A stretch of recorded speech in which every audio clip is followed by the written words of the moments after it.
বক্সটা বাজাচ্ছে দেখবে,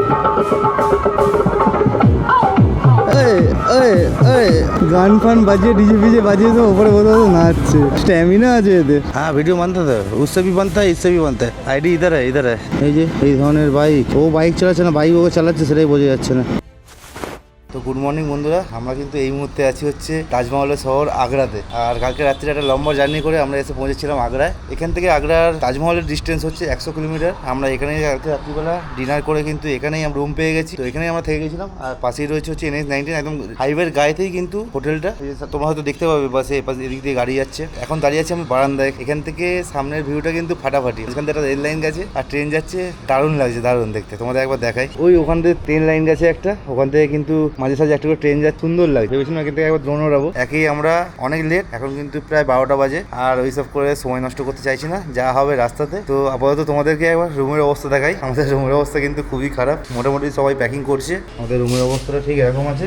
আমাদের ভাইসান্দা ও বলেছে একাই বুঝে নেবে। এই যে আমাদের রিয়া, এখানে পূজা, আর এই হচ্ছে আমাদের রুমের অবস্থা। দেখো চারিদিকে সব ছড়িয়ে ছাড়িয়ে সব কিছু পড়ে রয়েছে, ঠিক আছে। মোটামুটি ব্যাগ গোছানো চলছে, আর আমাদের মোটামুটি প্যাকিং সব হয়ে গেছে। পূজা রেডিও হয়ে গেছে, বসে আছে, শুধু পাপাই গোছাবে আর আমরা বেরিয়ে যাবো। আমরা কিন্তু এখনও চালিয়ে বসে আছি। আজকে কিন্তু দিল্লির গরম আমাদের সহ্য করতে হবে, আমাদের জাস্ট ফাটবে। দুখানা বক্স নিয়ে এসছে। পূজা বলছি যে ভাইসান্দা একটা বক্স নিয়ে এসছো, বুদ্ধি করে ভালো করেছো, তাহলে আমরা একটুখানি আনন্দ করতে পারবো। তাহলে একটা না দুখানা বক্স আছে। ম্যাডাম প্রথমবার পাহাড়ে এসছে, ওর এই প্রথম পাহাড়ে এক্সপিরিয়েন্স, এই প্রথম হাইওয়ে এক্সপিরিয়েন্স। একটু অসুবিধা হচ্ছে খাবার দাবারের, কারণ আমরা যত স্টেট ক্রস করছি তত কিন্তু খাবার কিন্তু চেঞ্জ হতে হতে যাচ্ছে, সেটা ওর একটু অসুবিধা হচ্ছে। এখনো অনেক দিনের লম্বা জার্নি আছে, আস্তে আস্তে ফ্রি হয়ে যাবে। ফাইনালি কিন্তু আমরা লাগেজ সেট করে রেডি হয়ে গেছি। সবার গাড়ি কিন্তু রেডি, ফুল লোড। আমার গাড়িও রেডি হয়ে গেছে, ভাইসান্দা তো পুরো গিয়ার আপ হয়ে রেডি হয়ে গেছে। ভেতরে পাপাই আছে, তো রেডি তো, ওপাশে পূজাও রেডি। চলো আর কি, বেরিয়ে পড়ি আমাদের তাজমহলের শহর থেকে। এখন আমাদের যাত্রা কিন্তু হতে চলেছে হচ্ছে চণ্ডীগড়। এখান থেকে প্রায় 540 কিলোমিটার রাস্তা। তো চলো আপাতত শুরু করি। শুধু রোদ্দুরটা দেখো, রোদ্দুর এই রোদের জন্য আর লুয়ের জন্য কিন্তু আমরা একটুখানি ওয়েট করে গেলাম। কোনো চাপ নেবো না, যতটা যেতে পারি যাবো। তো টাইম এখন 2:54। আমরা কিন্তু রওনা দিয়ে দিলাম হচ্ছে চণ্ডীগড়ের উদ্দেশ্যে। চণ্ডীগড় কিন্তু এখান থেকে 540 কিলোমিটার রাস্তা। এখন কিন্তু টাইম হচ্ছে 2:54, আর আমরা কিন্তু ছেড়ে যেতে চলেছি আমাদের প্রিয় শহর আগ্রাকে। তো চলো আপাতত রাইডটা স্টার্ট করি। বাড়ি থেকে কিন্তু এখনো পর্যন্ত আমরা 1180 কিলোমিটার রাইড করে ফেলেছি। মেন ব্যাপার হচ্ছে যে আমার কিন্তু ফুয়েলনেস কালকে রাত্রি দেখাচ্ছিল হচ্ছে 80, আপাতত কিন্তু আমাদের ফুয়েল আপ করতে হবে। তো টাইম কিন্তু দেখাচ্ছে 12টায় পৌঁছাবো আমরা, যদি নন স্টপ যাই। মানে 8 ঘন্টা 31 মিনিট কিন্তু আমাদের সময় লাগবে যেতে নন স্টপ গেলে। তার মধ্যেখানে আমাদের খেতে হবে, আমাদের গাড়িকে খাওয়াতে হবে। তার মধ্যে আর একটা জিনিস হচ্ছে, দিল্লিতে কৃষ্ণনগর বলে একটা জায়গা আছে, সেখান থেকে কিন্তু পাপাই নেব স্লিপিং ব্যাগ। ওখানে কিন্তু কথা বলা আছে, স্লিপিং ব্যাগটা নিয়ে কিন্তু আমরা রওনা দেবো টুয়ার্ডস চণ্ডীগড়ের। আর রাস্তার অবস্থা দেখতে পাচ্ছি, মানে গরমের মধ্যে পিচগুলো গলে গিয়ে রাস্তাটা নরম হয়ে কিন্তু পুরো চাকার দাগ হয়ে গেছে, এরকম ঢেউ ঢেউ হয়ে গেছে এই জায়গাটা। আমরা কিন্তু যেই জায়গাটা ছিলাম সেই জায়গাটার নাম হচ্ছে ভীমরামপুর। ওখানে কিন্তু এই সুন্দর হোটেলটা বা সুন্দর ধাবাটা বলতে পারো, খাবার দাবারও তোমরা পেয়ে যাবে। এই কি এখানে কিন্তু নিরামিষ, শুধু পেঁয়াজটা পাবে, বাদ বাকি কিন্তু কোনো রকম মাছ ডিম কিন্তু তোমরা এখানে পাবে না। তো আমরা যাও কষ্ট করে খেয়ে নিয়েছি কালকে।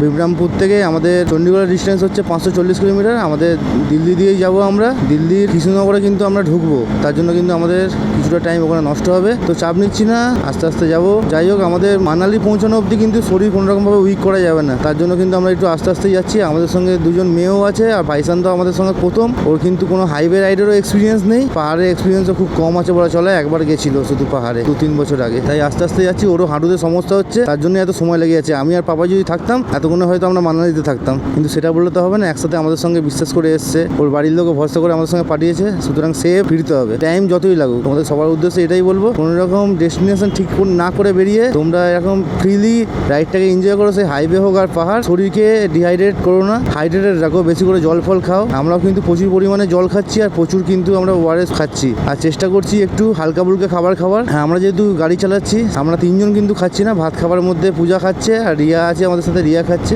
রুটিটাই বেশিরভাগ সময় খাচ্ছি, কারণ আমরা কিছু কিছু সময় রাত্রিরে গাড়ি চালাচ্ছি, আবার আমাদের লেট হয়ে গেলে কিন্তু আমরা সকালেও গাড়ি চালাচ্ছি। তার মধ্যে এরকম গরম, যত আমরা দিল্লির দিকে এগোচ্ছি তত কিন্তু টেম্পারেচার বাড়ছে। কালকে সন্ধ্যেবেলা আমরা ফিল করেছি আগ্রা ঢোকার আগে, তখন কিন্তু সন্ধে হয়ে গেছে, 7:30 বাজে, তখনও সন্ধে হয়নি, সূর্য ডুবে গেছে, আলো রয়েছে, কিন্তু ওপরে হাওয়া চলছে, ওপরে হাওয়া ঠান্ডা, কিন্তু রাস্তা থেকে একটা অদ্ভুত গরম আসছিল, সেটা পুরো ডাইরেক্ট এসে গায়ে হিট করছে। তো এই আর কি, আর কিছুই না। সবকিছু আমাদের করতে হবে, ঘুরতে হবে, নিজের নিজেদের শরীরকে সুস্থ রাখতে হবে, ফিট রাখতে হবে, কারণ এখন আমাদের অনেক জার্নি বাকি আছে। আমরা মেনলি যার জন্য এসেছি সেইখানে অবধি আমাদের সেফলি কোনো শরীর অসুস্থ না করে পৌঁছাতে হবে। আপাতত আমাদের হোটেল থেকে কিন্তু 5 কিলোমিটার এসে পেয়ে গেছি জাসমান নগর। সেই ফ্লাইওভার দিয়েই আমরা এখন যাচ্ছি। আর যেটা তোমাদের বলছিলাম, তোমরা কিন্তু প্রচুর পরিমাণে জল খাও, প্রচুর জল খাও। আমরা কিছু খাই না খাই, আমরা খাবার দাবার একটু কমই খাচ্ছি, কারণ গরমের মধ্যে যত খাবার দাবার কম খাবো তত সুবিধা, তত শরীর ভালো থাকবে। তো আমরা সেটাই করছি। এখনো পর্যন্ত তো 1185 কিলোমিটার রাইড করে নিয়েছি। কেমন লাগছে তোমাদেরকে বলি তো, অসাধারণ লাগছে। যত আমরা সামনের দিকে এগোচ্ছি তত কিন্তু এর একটা অদ্ভুত উত্তেজনা কাজ করছে।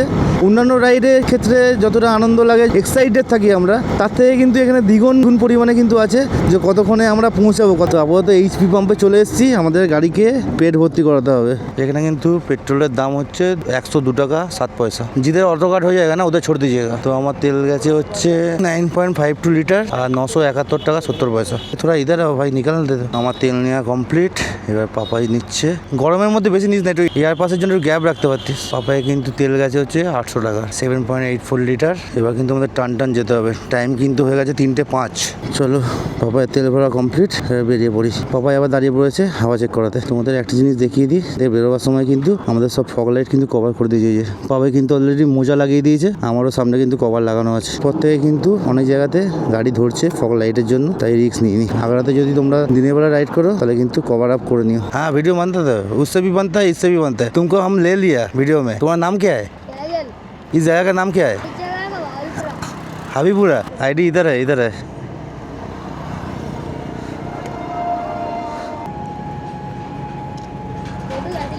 একদম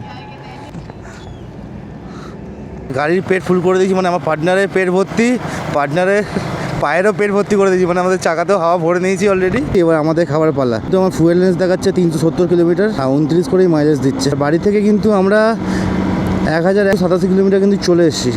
আমাদের কিন্তু ইচ্ছে ছিল হচ্ছে খুব যমুনা এক্সপ্রেস হতে উঠবো, যমুনাতে গাড়ি চালাবো। এবার জানি না যে এই রুটটা দিয়ে আমাদের তাড়াতাড়ি দিল্লি কৃষ্ণনগরে পৌঁছাতে পারবো, সেই রুটটাই আমরা নেবো। তাতে যদি আমরা যমুনাতে না উঠতে পারি তো কোনো ব্যাপার না, ফেরার সময় আমরা এক্সপ্রেসওয়েগুলো কভার করবো।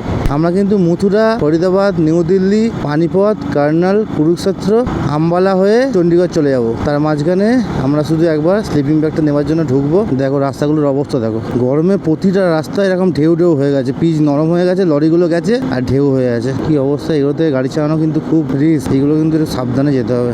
ডে 3-তে কিন্তু প্রথম টোল, এই বাম্পারগুলোর জন্যই আমার লাগেজটা এদিক ওদিক হয়ে যাচ্ছে। বা এখানটা চওড়া আছে, অটো যাচ্ছে মানে তো আমার তো ব্যাগের কোনো অসুবিধাই হবে না। লাগেজের টোল কিন্তু ক্রস করে গেলাম, সবাই সামনে আছে, আমি একমাত্র পেছনে আছি। আমাকে এবার কিছুটা রাস্তা কভার করে নিতে হবে। রাস্তা দেখো, রাস্তা উফ লাভলি। এতক্ষণ একটু অসুবিধা হচ্ছিল, রাস্তাগুলো এরকম গরমে ঢেউ হয়ে গেছিলো লরি গিয়ে। এখন কিন্তু আবার পেয়ে গেছি সেই লেভেলের রাস্তা, বেশ কিছু কিলোমিটার কিন্তু কভার করে নেবো। বাঁ দিকে এরকম ভুট্টার ক্ষেত আর এরকম রাস্তা দিয়ে আমরা যাচ্ছি আমাদের স্বপ্নের দিকে। লাভলি ভাই, উল্টো দিক দিয়ে আমরা যে ডানকুনি থেকে NH-19 মিট করেছিলাম, আমরা কিন্তু এখনো আগ্রা পর্যন্ত কিন্তু আমরা NH-19 ওপরেই আছি, কোনো দিকে ঘুরিনি, সোজা এসছি। এই রাস্তাটা খুব ভালো রাস্তা, তোমরা মনে করলে এই রাস্তাটাও নিতে পারো। হয়তো তোমরা টুকটাক ডাইভারশন পাবে, টুকটাক খারাপ রাস্তা পাবে, খুবই কম, ঠিক আছে। বেশিরভাগটা কিন্তু তোমরা এই ধরনের রাস্তা পাবে, যেই ধরনের রাস্তা সামনে দেখতে পাচ্ছ এই ধরনের রাস্তাই পাবে। এতে কি হবে, এতে তোমাদের টোলও দিতে হবে না সেইভাবে, আর তোমরা ভালো আসতে পারবে। তো আমাদের এই ট্রিপটা কিন্তু যতটা কম খরচের মধ্যে হয় সেটা কিন্তু করার চেষ্টা করছি। আমরা কিন্তু বেশ কিছু জায়গায় ক্যাম্পিংও করবো, সেরকমই আমাদের প্ল্যান আছে।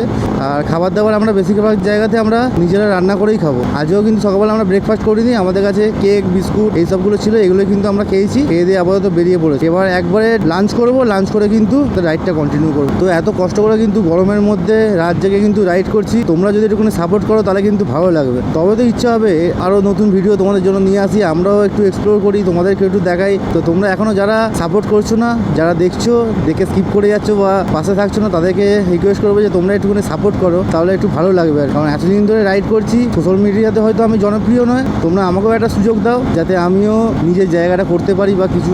সাবাস, একে আমাদের সাথে নিয়েছ, সামনে ছোট হাতির মধ্যে বক্স নিয়ে যাচ্ছে।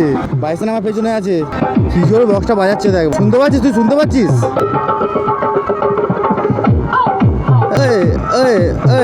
এই গরমের মধ্যে ভালো লাগছে এইসব করতে। দেখো কি অবস্থা, কিভাবে ওপরে বসে ঝুলছে সব।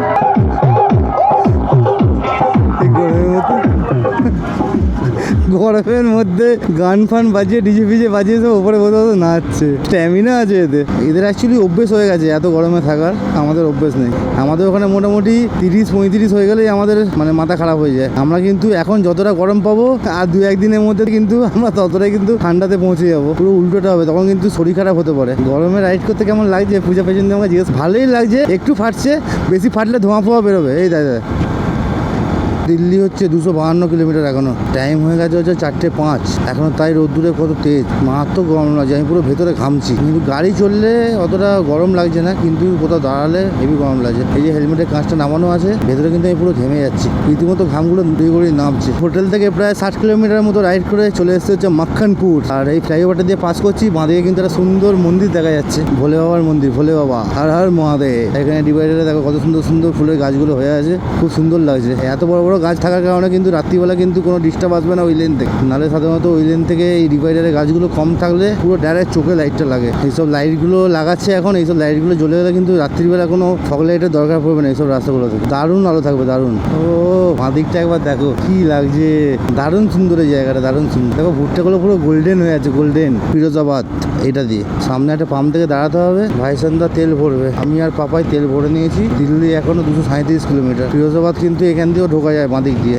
এখন পেয়ে গেছি পেট্রোল পাম্প ইন্ডিয়ান অয়েলের, এখান থেকে ভাইসান্দা নেবে পেট্রোল। আরে ভাইসান্দা তেল ভরবে, ও দাঁড়িয়ে আছে ওই জন্য পাম্পে, ও রিজার্ভে পড়ে গেছে। আজকের রাইডের আমাদের 2 নম্বর টোল। সবাই এখান দিয়ে যাচ্ছে, আমিও এখান দিয়ে চলে যাই। এবার একটা খাবার হোটেল থেকে দাঁড়াতে হবে, খুব জোর খিদে পেয়ে গেছে। নিউ সৎকার ধাবা, ব্যাপক জোর খিদে পেয়ে গেছে। হ্যাঁ নাবো বলে দিয়েছি। তুমি কি বলছো অবশ্যই? কেন তেল ভরেছো? তেল পুরো মুখ অব্দি নিচ্ছ কেন? যেখানে অটো কাট হয়ে যাচ্ছে সেখানে অব্দি রেখে দাও না, মুখ অব্দি নিচ্ছ কেন? এই গরমের মধ্যে একটু গ্যাপ রাখো না, ইয়ার পাশে জায়গাটা দাও। তো ফাইনালি কিন্তু আমাদের খাবার এসে গেছে, প্রচণ্ড খিদে পেয়ে গেছে। তন্দুরি রুটি, স্যালাড আর বাদ বাকি সব খেতে শুরু করে দিয়েছে। এটা কি ছিল? মানে আলুর দম, তাই তো? এটা কি আছে? ছোলা পানির। আর এবার রিয়া কি খাচ্ছিস? Veg noodles. তো এই হচ্ছে আমাদের লাঞ্চ। তো আপাতত স্টার্ট করি, আর পারছি না, বহুত জোর খিদে পেয়েছে। ভাইসানদা খাওয়া হয়ে গেছে, আমার মুখের দিকে দেখ, ভাবছে পাগল আছে সালা, খাওয়ার সামনে রেখে ভিডিও বানাচ্ছে, এটাই ভাবছি তো। চলো খেয়ে নিই। ফাইনালি কিন্তু খাওয়া দাওয়া করে আমরা বেরিয়ে পড়লাম চণ্ডীগড়ের উদ্দেশ্যে। আর রাস্তার অবস্থাটা ঠিক দেখো, আর এখন 6:25 বাজে। সূর্যদেবকে দেখো, এখন অবধি এখানে বোঝা যাবে না যে 6:30 বাজে। যা অবস্থা, যেরকম গরম সেরকম রোদ। এখানে আবার কী হলো? অ্যাক্সিডেন্ট, বুঝেছো? সব সুপারম্যান, এদেরকে ছাবড়ি বললেও কম হয়ে যাবে। সুন্দর একটা সানসেট হচ্ছে, কিন্তু সুন্দর। কিভাবে পৌঁছাবো এই রাস্তা দিয়ে ভগবান জানে। এখন মনে হচ্ছে কেন এক্সপ্রেসওয়ে নিলাম না, হয়তো সামনে গিয়ে এটাই 3 লেন হয়ে যাবে, এখন 2 লেন আছে, তখন একটুখানি স্পিড মেনটেন করা যাবে। কারণ এত গ্যাঞ্জাম, এই যে এই ধরনের বাইক, ও বাইক চালাচ্ছে না, বাইক ওকে চালাচ্ছে, সেটাই বোঝা যাচ্ছে না। বাইক, ট্রাক্টর, অটো, চলো আবার কিন্তু হয়ে গেছে 3 লেন। আর এই পাশে কিন্তু দারুণ একটা সানসেট হবে আর কি। এখনো সূর্য অনেক ওপরে আছে, এখন প্রায় 6:30 বাজে। সানসেট হতে হতে কিন্তু কম করে 7:30 বাজবে, তাই হয়েছিল, আজকেও তাই হবে। চলো আমরা কিছুটা রাস্তা কভার করে নিই। দেখতেই পাচ্ছ গাড়ির অবস্থা, সাথে কিন্তু গাড়ির চাপ কিন্তু অনেক আছে। এখান থেকে কিন্তু ইন্ডিকেট করা আছে গেটার নয়ডা বাঁদিকে, নয়ডা বাঁদিকে, দিল্লি বাঁদিকে, কার্নাল বাঁদিকে। আমরা এখানে দাঁড়িয়ে আছি, পাপাই আসুক পেছন থেকে, তারপরে একসাথে বেরোবো। এই বাঁদিকে চলে যাচ্ছে যমুনা এক্সপ্রেসওয়ে। সোজা আসো, সোজা আসো। যমুনা দিয়ে গেলে আমাদের তো হবে না, আমাদের তো ওখানে তোমার পাপায়ের স্লিপিং ব্যাগটা নেবার আছে। ও কি সানসেট ভাই, কি লাগছে দেখো ডান দিকে সূর্যটাকে, দারুণ দারুণ। হায় হায় হায় হায় আয় দিকে আয়। সানসেটের সময় ফটো সেশন হয়ে গেল, কারণ আর চান্স পাবো না। দেখেছো সামনেটা 7টা বাজে, এখন সবে সানসেটটা হচ্ছে। সন্ধ্যে হতে কিন্তু অনেক দেরি আছে। পুরো সূর্যটা কমলা লেবুর মতো হয়ে গেছে, অরেঞ্জ পুরো। কি লাগছে দারুণ। পুরো এপাশ থেকে পুরো নিচেটা দেখা যাচ্ছে, আর এদিকে সবে সানসেটটা হয়েছে। পুরো কালারটা দেখো কিরকম সেটটা হয়ে আছে। ফরিদাবাদ হচ্ছে 174 কিলোমিটার, এখান থেকে আপাতত দেখাচ্ছে। আর এখানে ফ্লাইওভারের কাজ চলছে বলে রাস্তার অবস্থাটা ঠিক এরকম আছে। আর এত লম্বা মানে লং জার্নিতে যারা সোলো রাইড করে তারাই মনে সব থেকে ভালো করে। অনেকজন একসাথে করলে কিন্তু বহু সমস্যা, টাইম কখনো এক হবে না। সামনের অবস্থাটা দেখো, দিল্লি কিন্তু এখনো 195 কিলোমিটার, মথুরা হচ্ছে 51 কিলোমিটার। আমরা কিন্তু যাব সোজা। রাস্তা থেকে বুঝতেই পারছো আমরা কখন গিয়ে পৌঁছাবো আমরা নিজেরাও জানি না। যাই হোক যাচ্ছি, এখন সূর্য ডুবে গেছে, আর গরম ফরম সেইভাবে নেই। একটু রাস্তার কিন্তু হিটটা উঠছে, সানসেট হয়ে গেছে, কিন্তু অন্ধকার কিন্তু এখনো হয়নি, ভালো আলো আছে। এখন টাইম হচ্ছে 7:20। খেলা দেখাচ্ছে নাকি ভগবান জানে। হয়ে গেল আজকে চণ্ডীগড় যেতে হচ্ছে না, ওদিক দিয়ে বেরিয়ে যেতে পারতাম, কিন্তু স্লিপিং ব্যাগের জন্য ওদিক দিয়ে গেলে আর বাবার স্লিপিং ব্যাগটা নেওয়া হতো না। এদিক দিয়ে এসে সিচুয়েশনটা এখন এরকম। এত গরম, হেলমেটের কাঁচটা অব্দি নামিয়ে রাখতে পারছি না, আর তার মধ্যে এরকম জ্যাম। আজকের রাইডের আমাদের ক্রস করলাম হচ্ছে আমাদের আজকের রাইডের 3 নম্বর টোল। ঠিক আছে, চলো আপাতত রাস্তা মোটামুটি ভালোই আছে। এতক্ষণ জ্যামজটের মধ্যে দিয়ে এসেছিলাম, এবার রাস্তাটা কভার করি। ঠিক আছে, দেখো একটা চিমনি থেকে কি জোর আগুন বেরোচ্ছে, আর তোমরা দেখতে পাচ্ছ কিনা সেটাও জানি না। কি জোর আগুনটা বেরোচ্ছে, দেখো রাস্তাতে গাড়ির চাপ দেখো কত। ওই জন্য কিন্তু আমরা ঠিকঠাক স্পিডও মেনটেন করতে পারছি না। দেখেছো কি অবস্থা, কিভাবে গাড়ি চালাবো। আরে হর্ন মেরে লাভ আছে, আমি কোথা দিয়ে যাবো? আমার ব্যাগ আছে, আমি তো ওখান থেকে ওরমভাবে গলে যেতে পারবো না। এটা হচ্ছে আমাদের আজকের রাইডের সম্ভবত 5 নম্বর টোল প্লাজা। এটা ক্রস করে কিন্তু আমরা এখানে দাঁড়িয়ে পড়েছি চা খেতে। ভাই সন্ধ্যা অনেকক্ষণ ধরে বলছে চা খাবো। এই যে আমাদের গাড়ি দুটো রাখা রয়েছে। তোমরা যদি ভাবো যে আয়োজন কোথায়, আয়োজন আছে আগে। ওকে পাঠিয়েছি হচ্ছে ওর যেখান থেকে স্লিপিং ব্যাগগুলো নেবে। ও বললো আমি এগিয়ে ব্যাগগুলো নিচ্ছি, তোমরা এসো, তাহলে তোমাদের আর দাঁড়াতে হবে না। তো ওই জন্য ওরা এগিয়ে গেছে। আর এখানে ভাই সন্ধ্যা অলরেডি বিস্কুট বা প্যাটিস নিয়ে বসে পড়েছে। তো বড় প্যাটিস গো। হ্যাঁ, টেস্ট পাচ্ছ, খাওয়া ভালো করে, তাহলে তো বুঝতে পারবে। তো চলো আপাতত চাটা খেয়ে নি। তো ফাইনালি আমাদের চা খাওয়া কমপ্লিট। এখন টাইম হচ্ছে 11:51। আমরা চা খেয়ে বেরিয়ে পড়লাম আমাদের গন্তব্যের উদ্দেশ্যে। এখনো পর্যন্ত কিন্তু বাড়ি থেকে 1400 কিলোমিটার কিন্তু রাইড করা হয়ে গেছে আমাদের, পাক্কা 1400 কিলোমিটার। আর এখান থেকে দিল্লির ডিস্টেন্স ওই অ্যাপ্রক্স 100 কিলোমিটার। ফারিদাবাদ হচ্ছে 67, দিল্লি হচ্ছে 93। পূজা অ্যাকচুয়ালি টয়লেট যাবে, তার জন্য কিন্তু পাম্পে এলাম দেখতে। এই তো টয়লেট। তো পূজা কিন্তু ফ্রেশ হওয়া হয়ে গেছে, আমরা কিন্তু আবার রাইডটা স্টার্ট করে দিয়েছি। টাইম এখন কিন্তু 11:57। আর একটা ব্যাপার হচ্ছে 29 করে মাইলেজ পাচ্ছিলাম, এখন কিন্তু সেটা 30 হয়ে গেছে। কিন্তু বেড়ে গেছে আবার। এই মাইলেজটাই আমার দরকার। কি রাত্রিবেলা তো আর সেইভাবে কিছু দেখাবার নেই। এখানে একটা গরু দাঁড়িয়ে আছে দেখো। এটা যেহেতু এখন আমরা মথুরাতে আছি, এখানে কিন্তু থাকবে। আর কিছুক্ষণের মধ্যেই কিন্তু আমরা মথুরা ছেড়ে বেরিয়ে যাব। তো চলো আপাতত এগোই। ফগলাইট কিন্তু আমি কভার করে রেখেছিলাম, কিন্তু অসুবিধা হচ্ছে চালাতে, তার জন্য কিন্তু আবার আমি ফগলাইটের কভার সরিয়ে আমরা কিন্তু ফগলাইট জ্বালিয়ে নিয়েছি। কিন্তু সব জায়গায় জ্বালাচ্ছি না, আমরা যে জায়গাগুলো একদম দেখতে পাচ্ছি না কিছু, সেখানে ইউজ করছি। বাদ বাকি পাস লাইট হিসেবে ব্যবহার করছি এটাকে। আমি আগে আছি, ভাইসান্দা পেছনে আছে, আর পাপাই তো মোটামুটি দিল্লি পৌঁছে গেছে। তো দিল্লিতে গিয়েই পাপাইয়ের সাথে দেখা হবে, তখন আবার আমরা একসাথে 5 জন হয়ে যাব। মানে 3টে বাইক, 5 জন। এই হচ্ছে আপডেট। কালকে আমার এত কাশি হচ্ছিল, আমি ভাবলাম যে গেল হয়তো। গরম থেকে গিয়েই এসিতে ঢুকে যাচ্ছি, আর আমরা এত কমে কমে হোটেল পাচ্ছি, ভালো লাগছে। খুব কম খরচা আমাদের হয়ে যাচ্ছে। প্রথম দিনকে আমাদের 1300 টাকা পড়েছিল, কালকে আমাদের সেই হোটেলটা নিয়েছে 1500 টাকা। 5 জন আছি, মানে 300 টাকা করে আমাদের পার হেড খরচা পড়েছে হচ্ছে হোটেলের। এটাই আরও খরচাটা কমে যাবে যখন আমরা নিজেরা রান্না করে খাবো। আর দিল্লি কিন্তু 90 কিলোমিটার। তো আপাতত রাস্তা খুব সুন্দর আছে। তো চলো তোমরাও একটুখানি এই হাইওয়ের ফিল নাও, জ্যামের মধ্যে দিয়ে। আমরাও একটুখানি ফিল করি জ্যাম আর হাইওয়ে দুটোই। এই আবার এখানে দাঁড়িয়ে পড়লো যেতে যেতে, পাগল নাকি কেউ দাঁড়ায় এরকম ফ্লাইওভারের উপর আবার টার্নিংয়ে। আর তোমাদের আর একটা কথা বলে দিই, আমরা কিন্তু এখনও কিন্তু NH-19 ওপরেই আছি। আমরা কিন্তু কোনো দিকে ঘুরিনি, কোনো রাস্তা চেঞ্জ করিনি, কিচ্ছু করিনি। আমরা ডানকুনি থেকে উঠেছি হচ্ছে NH-2 বা NH-19 আর কিন্তু সোজা একটাই রাস্তাতে আছি। তো সময় এখন 12:34, আর আমরা 1442 কিলোমিটার গাড়ি চালিয়ে বাড়ি থেকে পালওয়াল বলে একটা জায়গাতে আছি এখন। এখান থেকে দিল্লির ডিস্টেন্স 50 কিলোমিটার। কেউ ম্যাপটা অন করে, পাপাই লোকেশন পাঠিয়েছে একটা। তো পাপাই কিন্তু স্লিপিং ব্যাগ নিতে চলে গেছে, আর দোকানের সামনে দাঁড়িয়ে রয়েছে যার দোকান, সে এখন আসছে। এখন প্রায় 12:37, মানে 1:45 বাজে। সে দোকান খুলে স্লিপিং ব্যাগ দেবে। বিরাট ব্যাপার আমাদের। দেখেছো কি জোর যাচ্ছে দেখো। বাবাই কিন্তু আমাদের লোকেশন পাঠিয়ে দিয়েছে। আমরা এখন যাচ্ছি হচ্ছে গাজিয়াবাদ। ভাইসান্দা কোথায় গেল? এত আস্তে গাড়ি চালাচ্ছে, এত আস্তে গাড়ি চালাচ্ছে। এরকম রাস্তাতে তুমি দেখো একটা কিচ্ছু নেই, ফাঁকা।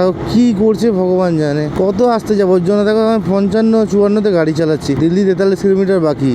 এসে গেছি ফারিদাবাদ। দিল্লি আর 41 কিলোমিটার। প্রচুর আসতে, আমার মধ্যে আবার দাঁড়িয়ে পড়েছে জানো তো। তো ফাইনালি কিন্তু আমরা চলে এসেছি। ইয়ে হে দিল বালো কা শহর দিল্লি। আমরা দিল্লি থেকে এসেছি, আবার দিল্লি থেকে বেরিয়ে যাচ্ছি চণ্ডীগড়ের দিকে। কিন্তু পাপাই স্লিপিং ব্যাগ নিয়ে দাঁড়িয়ে আছে সামনে। তারপর আমরা সবাই এক জায়গাতে হব, হয়ে রাইডটা স্টার্ট করবো। পুরো কলকাতার মতো ফিল আছে, পুরো কলকাতা মনে হচ্ছে পুরো কলকাতায় আছি। দেখো এই পাশে বিল্ডিং গুলো দেখো, অন্ধকারে হয়তো অতটা বোঝা যাবে না, তোমরা একবার দেখো। পুরো মনে হচ্ছে না কলকাতা, পুরো কলকাতা মনে হচ্ছে। বাঁদিকে কিন্তু দিল্লি সিটি ঢুকে গেল। এটা কিন্তু নয়ডা। নয়ডাটাও কিন্তু সুন্দর। তো চলে এসেছি দিল্লিতে তেল ভরতে। নর্মাল কিतना है? 102.12 102। লাইট অফ হয় না, লাইটটা অফ আছে বলে দেখা যাচ্ছে না। 102 টাকা 12 পয়সা হচ্ছে তেলের দাম দিল্লিতে। 1091 টাকা তেল গেছে। আমাদের মোটামুটি স্লিপিং ব্যাগ নেওয়া হয়ে গেছে। এবার আমরা টান এগিয়ে যাবো আমাদের গন্তব্যের দিকে। চলো আর বেশি কথা বলছি না, একবারে গিয়ে তোমাদের সঙ্গে হোটেলে গিয়ে তোমাদের সাথে কথা হবে। আমরা ভেতরে ঢুকে রাস্তাটা একটু ঘুরিয়ে ফেলেছি, ম্যাপটাও কাজ করছে না। দেখি বাবাই কি বলছে। তো অনেকক্ষণ গ্যাপ দিয়ে কিন্তু আবার চলে এলাম, কারণ কালকে রাত্রিবেলা এত তাড়াহুড়ো করে আমরা হোটেলে এসেছি। সবার শরীরের অবস্থাও ঠিক ছিল না। বাইসানদার হাঁটুতে মারাত্মক যন্ত্রণা করছিল, ও গাড়ি চালাতেই পারছিল না। যা হোক করে নিয়ে এসেছি আর কি ওকে। কালকে থেকে কোনো ভিডিও শ্যুট করিনি, আর এসেও কিছু করতে পারিনি। এসে কিন্তু সবাই লম্বা ঘুমিয়েছে, আর কেউ খাবার দাবারও খায়নি। এখন উঠে চান ফান করে দেখো এই পাশে সবাই লম্বা করে সব জামা কাপড় খেয়েছে, কিন্তু শুকোতে দিয়েছে। আর দেখো ভাইসানদা সবাই চান করে এসছে, সবাই ঘুম থেকে উঠে বসে আছে। আমাদের খাবার অর্ডার দেওয়া হয়েছে, এই যে আমার খাবার রয়েছে এখানে, সবাই কিন্তু খেতে আরম্ভ করে দিয়েছে। এপাশে ওরা খাচ্ছে, এদিকে আছে পূজা, আর এপাশে রয়েছে আমার খাবারটা। খাবারে আছে কি আছে গো এগুলো? এটা আছে লাচ্ছা পরোটা। লাচ্ছা পরোটা? এটা আছে পানির মাখনি, হ্যাঁ ডাল মাখনি। এখানে আছে ভেন্ডি আলু, ক্যাপসিকামের সবজি, রাইস। রাইসটা দেখো কতটা দিয়েছে, সালাড। এই হচ্ছে ব্যাপার। কিন্তু কোয়ান্টিটি এতটাই কম। দেখো এখন ভাইসান্দা বসে আছে, ওর পেট ভরেনি, আর খাবার দিতে কত টাইম লাগাচ্ছে। আমরা এই হোটেল থেকে নিয়েছি খাবারটা, খাবারের টেস্ট ভালো, কিন্তু কোয়ান্টিটি একদমই কম। এতে কিন্তু পেট ভরবে না। এইগুলো কিন্তু 125 টাকা করে নিয়েছে থালি। এর সঙ্গে আমাদের আরও রুটি দেওয়ার কথা ছিল, ভাত দেওয়ার কথা ছিল, যেরকম বলেছিল সেরকম দেয়নি, পয়সা নিয়ে নিয়েছে। এখন আমরা ফোন করে বললাম যে আপনি তো যে জিনিসগুলো দেবেন বলেছিলেন দেননি। বলছে আমাদের তো শেষ হয়ে গেছে, কী করবো। তো বললো দেখছি এর বদলে অন্য কিছু পাঠাবো। তার জন্য ভাইসান্দা দেখো খেতে খেতে খাবার নিয়ে বসে আছে। উনি বলছে আমি দেখছি কিছু পাঠাচ্ছি।